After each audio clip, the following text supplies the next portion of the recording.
Salam damai sejahtera di dalam Tuhan kita Yesus Kristus.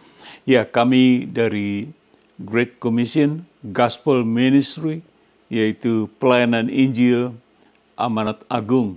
Dan sekarang kami berlokasi di Los Angeles, California, USA atau Amerika Serikat.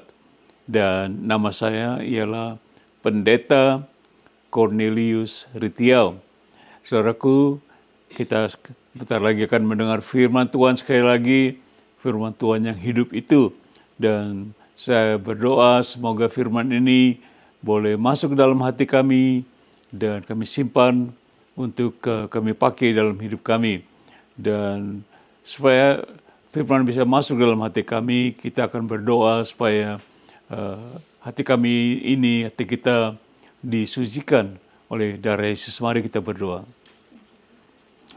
Bapa dalam surga, terima kasih atas hari yang baru ini Engkau sudah berikan kepada kami untuk kami menyembah-Mu. Ya, sebentar lagi kami akan mendengarkan firman-Mu yang hidup itu.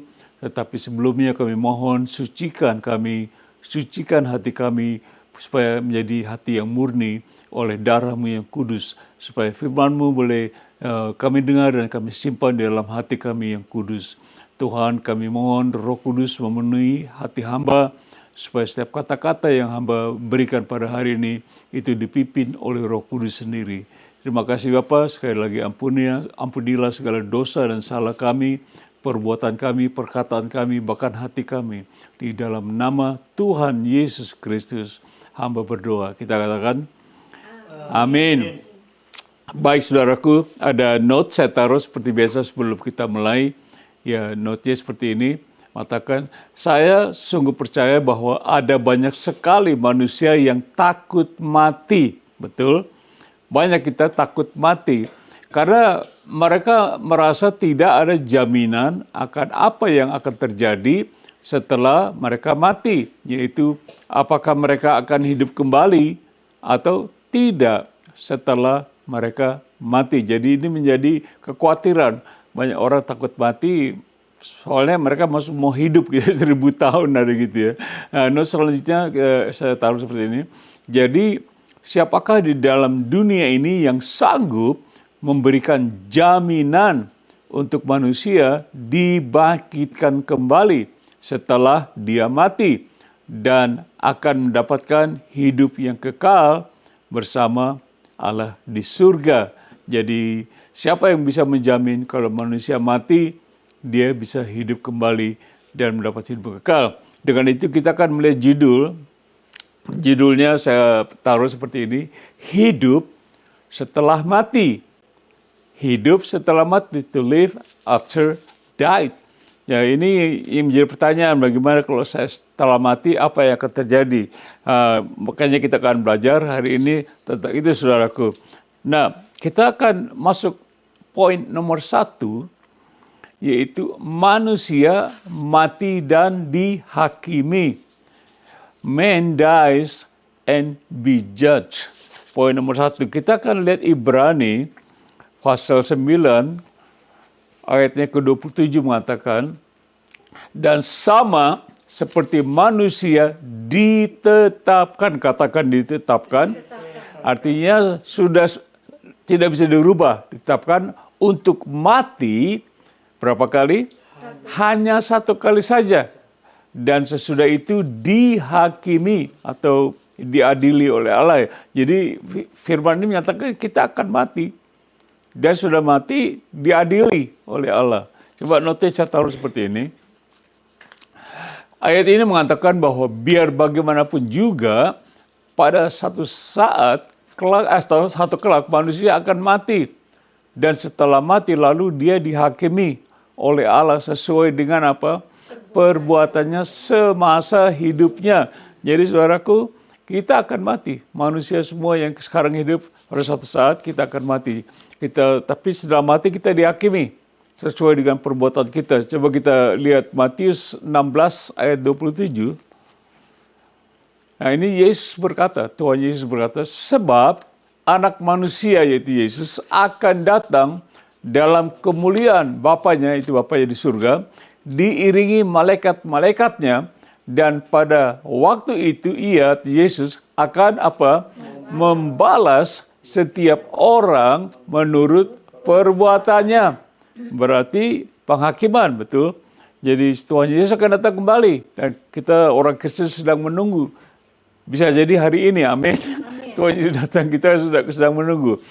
Dan kita lihat Wahyu 20 ayat 12 sampai dan 13.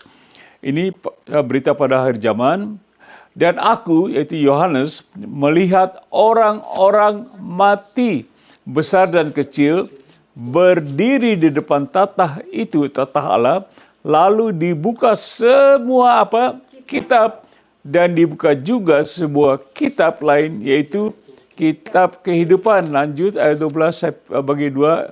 Dan orang-orang mati dihakimi menurut perbuatan mereka, berdasarkan apa yang ada tertulis di dalam kitab-kitab itu. Jadi akan dibuka kitab-kitab. Nah, saudara, manusia bisa menciptakan komputer yang sangat canggih, betul?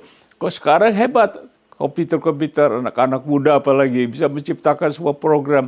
Tetapi komputernya Allah jauh lebih canggih. Jadi kalau ada buku-buku ditulis semua seluruh dunia, bahkan ada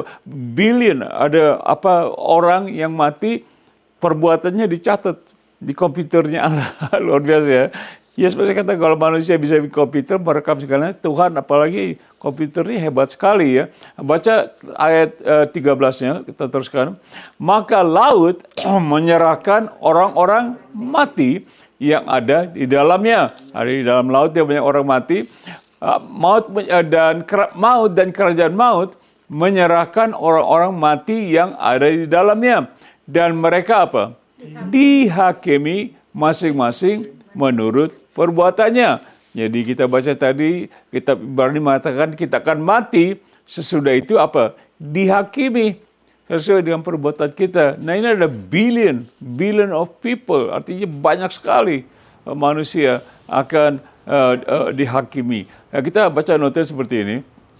Notanya menyatakan, jadi jelas Alkitab mengajarkan bahwa orang yang telah mati akan dihakimi oleh Tuhan pada akhir zaman. Jadi mereka pada suatu saat orang mati, kan yang mati tubuhnya, rohnya, jiwanya hidup, dibangkitkan kembali, lantas akan dihakimi.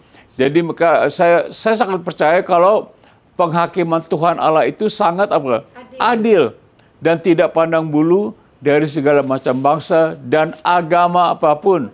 Sekali lagi, agama apapun, saudara mati, kita akan diadili oleh Tuhan sesuai dengan perbuatan kita. Jadi apa yang kita lakukan sekarang ini, satu kelak kita akan diadili, dihakimi. Amin. Dengan itu kita masuk poin nomor 2, judulnya mengapa mati? Why die? Nah ini pertanyaan, kok kita gak usah matilah, kita hidup terus, tapi kenapa kita mati? Mengapa mati? Why die? Coba kita lihat note, saya taruh note seperti ini. Alkitab mengajarkan dari mana kita dapat mengetahui asal-usulnya kalau manusia itu harus mati. Nah, kita mau tahu dari mana kok manusia bisa mati. Bukankah manusia diciptakan sempurna, tapi kita akan lihat, kita baca Alkitab, dari mana asal-usulnya kalau manusia itu harus mati. Lalu dihakimi oleh Allah menurut perbuatannya. Untuk itu kita baca Kejadian pasal 2 ayat 7, 16, 17. Nah, ini kita baca mengapa manusia harus mati. Ya toh? Bagaimana dia bisa mati? Ketika itulah Tuhan Allah membentuk atau menciptakan manusia itu, yaitu siapa? Adam, dari debu tanah dan menghembuskan nafas hidup ke dalam hidungnya. Demikianlah manusia itu menjadi makhluk yang hidup. Ini Adam diciptakan. Jadi dia dari tanah dan sebagainya, saudara tahu. Lantas dihembuskan. Allah menghembuskan nafas dalam debu tanah ini, akhirnya menjadi hidup, makhluk hidup. Ayat 16 kita baca. Lalu Tuhan Allah memberi perintah ini kepada manusia, yaitu Adam. Semua pohon dalam taman ini boleh kau makan buahnya dengan bebas. Jadi mereka ditaruh di taman Firdaus. Tuhan bilang, kamu makan buahnya, apa saja bebas. Ayat 17, kelihatan seperti ini. Tapi, ini firman Tuhan berkata, pohon pengetahuan tentang yang baik dan yang jahat itu, janganlah, katakan janganlah apa? Kau makan buahnya. Ya, ini perintah, bukan saran Allah. Allah memerintahkan Adam, jangan dimakan. Jangan dimakan. Sebab pada hari engkau memakannya, pastilah apa? Engkau mati. Nah, ini pertama-tama firman Tuhan mengatakan ada manusia akan mati. Mati karena Tuhan bilang, jangan makan. Kalau kamu makan, kamu mati. Ini kita belajar dari sini kenapa manusia itu diciptakan Allah sempurna tetapi harus mati. Karena diberi perintah, dilarang, tapi kita lihat coba Kejadian 3 ayat 6 mengatakan seperti ini. Perempuan itu yaitu Hawa istrinya melihat bahwa buah pohon itu baik untuk dimakan dan sedap kelihatannya, lagi pula pohon itu apa? Menarik hati karena memberi pengertian. Continue, saya bagi dua ayat ini, ayat 6. Lalu ia atau Hawa mengambil dari buahnya dan apa? Dimakannya dan diberikannya juga kepada suaminya yaitu Adam yang bersama-sama dengan dia, dan suaminya pun apa? Memakannya. Padahal Tuhan sudah bilang jangan. Ini buah yang dilarang. Akhirnya Hawa makan dan dikasih Adam. Adam makan. Padahal Tuhan sudah bilang Adam jangan dimakan. Oke? Jadi Adam makannya. Jadi saya pikir kalau pada saat ini, kalau Adam tidak makan, mungkin Hawa yang jadi masalah. Ya tidak? Kalau Hawa sendiri, kalau kamu nggak mau, aku sendiri. Tetapi Adam yang diperintah jangan. Adam, kamu jangan makan. Betul? Yang diperintahkan kepada Adam, bukan kepada Hawa. Jadi Hawa masih, aku lihat baunya, jadi mau Adam sebetulnya mungkin nggak mau, tapi karena istrinya dikasih dia makan. Apa akibatnya? Kalau setelah Adam makan, Roma 5 ayat 12, ini akibatnya. Sebab itu sama seperti dosa telah masuk ke dalam dunia oleh satu orang, siapa? Adam. Ingat, Tuhan beri perintah kepada Adam, bukan kepada Hawa. Jangan makan. Adam makan. Jadi dia jatuh dalam dosa. Dan oleh dosa itu juga maut, yaitu kematian kekal. Demikian juga maut itu telah, katakan telah apa? Menjalar. Jadi kayak penyakit kanker nih, seluruh badan menjalar. Telah menjalar kepada semua orang. Karena semua orang telah berbuat dosa. Jadi jelas firman Tuhan ini mengatakan masuk dosa karena dilarang, melanggar perintah. Dosa adalah melanggar perintah Allah, saudaraku. By the way, kalau saudara melanggar perintah Allah, Allah bilang ini jangan, kita lakukan, kita berdosa. Coba notice, saya taruh seperti ini. Alkitab sama sekali tidak mengajarkan bahwa hanya dosa yang besar atau banyak saja yang membawa manusia ke dalam maut, yaitu mati terpisah dari Allah selamanya. Tetapi juga dosa sekecil apapun, betul? Dosa sekecil apapun akan dihakimi oleh Allah. Jadi saudara, untuk kita jadi orang berdosa, kita tidak usah berdosa yang besar. Dosa kecil pun bisa membuat kita menjadi orang yang berdosa. Ya toh?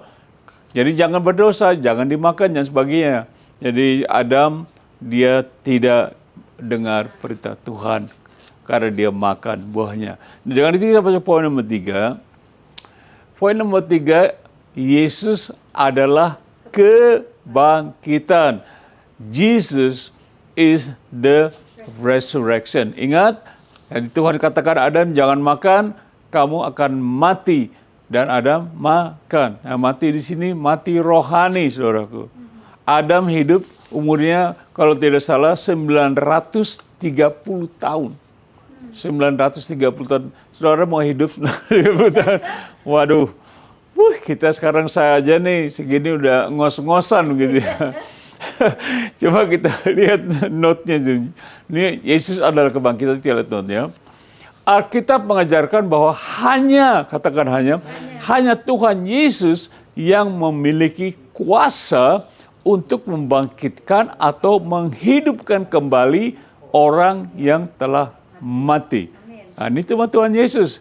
Saya sudah pelajari Alkitab sudah lama, saya juga tahu dari agama-agama lain, nggak ada yang bisa membangkitkan orang mati. Hanya Tuhan Yesus membangkitkan orang yang sudah mati. Coba kita baca Yohanes 11 ayat 25 dan 26. Mengatakan, ini Yesus berkata, Tuhan Yesus berkata, jawab Yesus, akulah apa? Kebangkitan dan hidup. Jadi saudara bangkit, juga saudara akan hidup. Barang siapa, artinya termasuk Anda dan saya. Barang siapa, betul? Anda termasuk juga, saya termasuk. Barang siapa percaya kepadaku, kepada Tuhan Yesus, ia akan hidup walaupun apa? Ia sudah mati. Siapa yang berbicara? Tuhan Yesus. Jadi hanya Tuhan Yesus menggaranti, kalau kamu percaya kepada saya, kamu mati, tapi kamu hidup. Kamu hidup, kamu akan mati, kamu hidup lagi. Tapinya mati, tapinya hidup begitu. Karena apa? Tuhan Yesus janji, aku kebangkitan. Kalau kamu percaya, tetapi harus percaya. Jadi hanya orang-orang yang percaya kepada Tuhan Yesus, dia akan bangkit dan hidup. Bangkit dan hidup.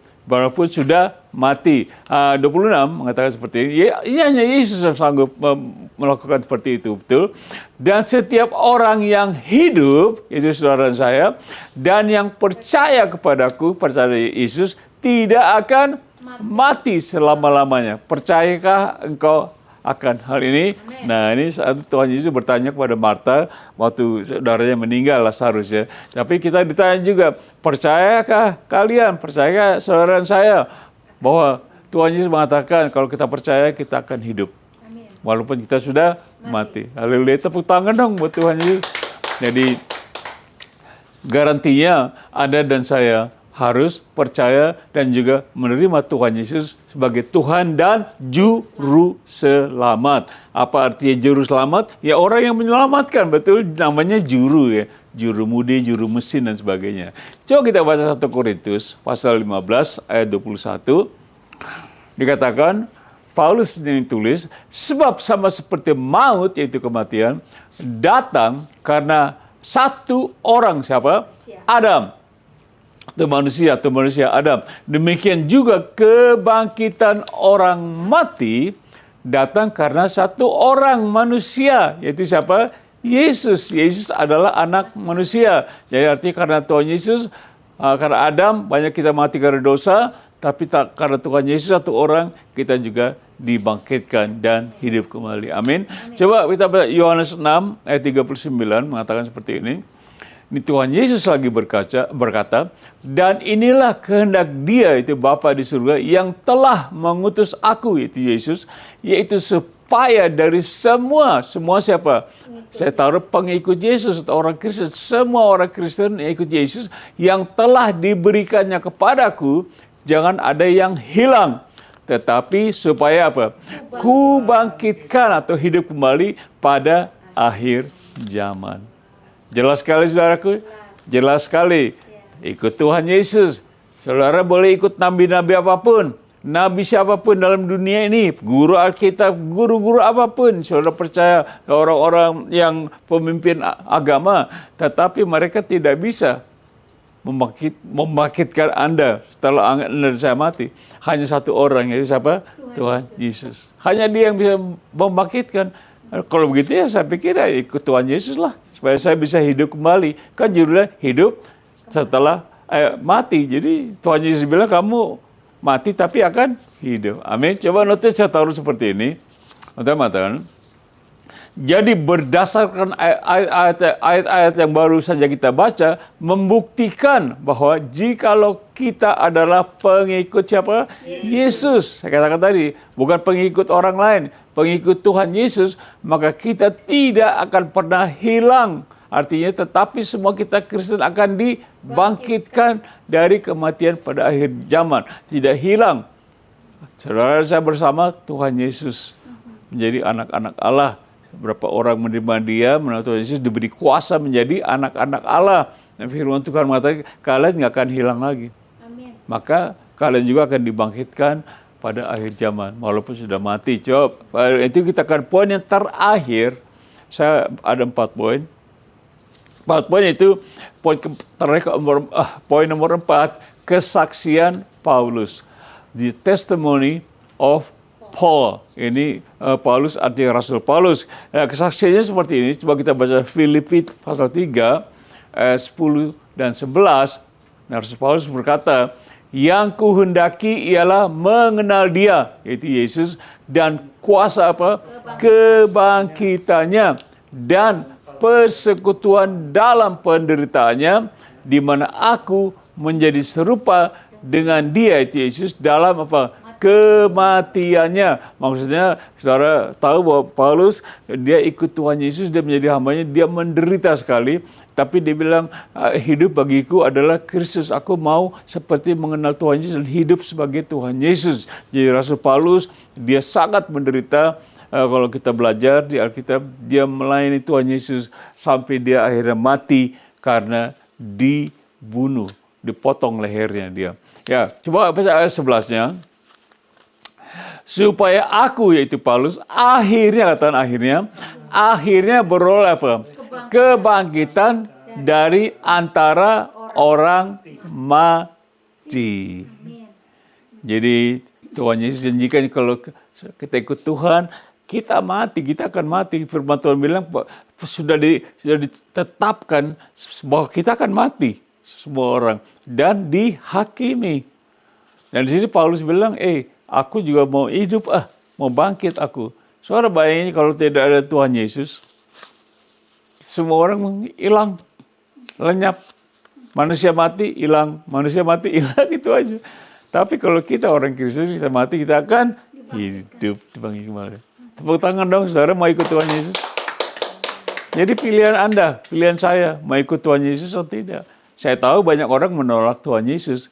Banyak yang mengikuti, agama saya begini, Pak Aritio. Saya kan percaya, biarlah kepercayaan Bapak sendiri, kepercayaan saya sendiri. Ya betul, semua orang punya kepercayaan, tapi ada jaminan tidak gitu ya. Ada jaminan. Kalau saya percaya kepada seorang yang menjamin saya, kalau saya mati, saya akan hidup kembali. Amin. Dan bukan hanya hidup, tapi hidup selama-lamanya. Amin. Selamanya hidup bersama Bapa di surga, Tuhan Yesus, bersama malaikat-malaikat di sorga. Kita akan hidup selamanya. Amin. Tapi syaratnya, saudara, Anda harus percaya Tuhan Yesus dan menerima Dia sebagai Tuhan dan Juru Selamat. Amin. Notis saya taruh seperti ini. Mengatakan, ini adalah kesaksian dari Paulus yang mana kita semua orang yang percaya kepada Tuhan Yesus atau Kristen patut untuk apa? Memiliki keyakinan iman yang sama seperti Paulus. Saya sudah katakan, melayani. Tapi saudara yakin tidak? Dengan iman saudara akan mati dan dibangkitkan hidup kembali. Banyak orang, saudara. Ini saya sering melayani sebagai penginjil, bikin layani gereja-gereja. Kami sudah kemana-mana, saudara. Dan saya tanya, siapa orang Kristen, siapa yang percaya hari ini akan selamat walaupun Anda akan mati malam ini. Saudara akan selamat masuk surga. Angkat tangan. Nggak ada yang berani angkat tangan. Jadi, yakin nggak saudara mati, saudara akan hidup masuk surga? Nggak yakin, banyak yang yakin. Ya, jadi apalagi kalau saudara dan saya tidak percaya dengan Tuhan Yesus, hilang kita. Mati is gone. Nggak ada, biar saudara macam-macam pakai apa segala dukun-dukunan lah gitu, mantra mau dihidupkan kembali, nggak bisa, saudara. Karena sudah ditetapkan satu kali kita akan mati. Selesai, mati ya mati, tidak bisa hidup. Orang mati tidak bisa diajak ngobrol. Kita nggak percaya ngobrol dengan orang mati, saudara. Ya, ayah saya mati, mama saya meninggal, saudara saya meninggal. Nggak bisa kita ke kuburannya, kita sembah orang mati. Ya mati. Sama juga kita sembah batu, sembah tanah, udah mati. Mereka menjadi debu kembali, firman Tuhan bilang. Ya, saudara pergi, ya udah debu kok diajak ngobrol. Debu kok diajak disembah-sembah gitu. Ya udah mati gitu. Tapi saya percaya papa mama saya hidup kembali di surga. Karena mereka percaya Tuhan Yesus. Amin. Jadi rikasanya, saya sudah selesai. Rikasanya apa seperti ini? Kita sudah belajar hari ini, itu judulnya apa? Hidup setelah mati. Kita sudah dijelaskan melalui firman Tuhan, saudaraku. Ini semua bukan hanya pikiran saya atau pendapat saya, tapi kita sudah baca jelas bahwa kita akan hidup walaupun kita sudah mati.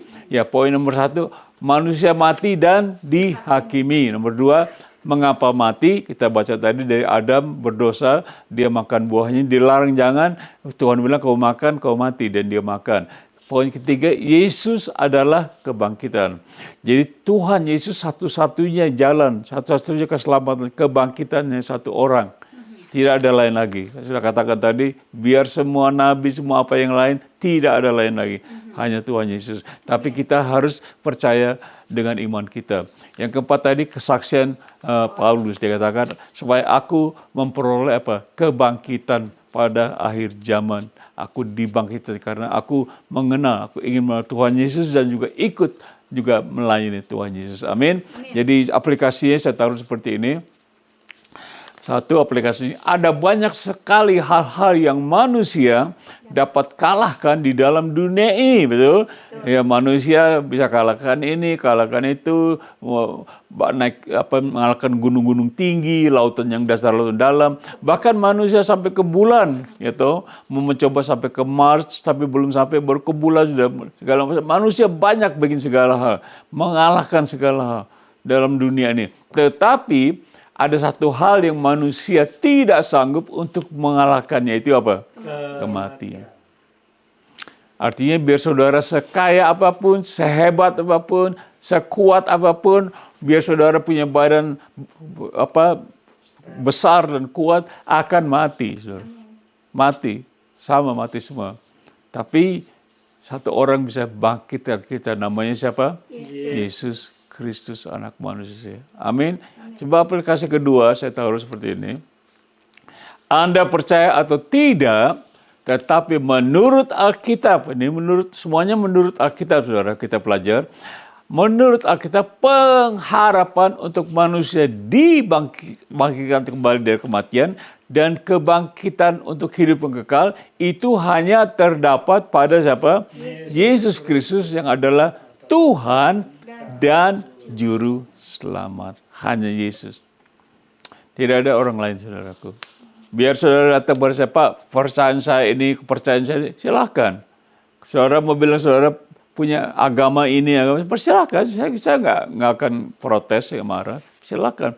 Tapi saya mengatakan pada Anda dan semua kita bahwa Juru Selamat hanya satu.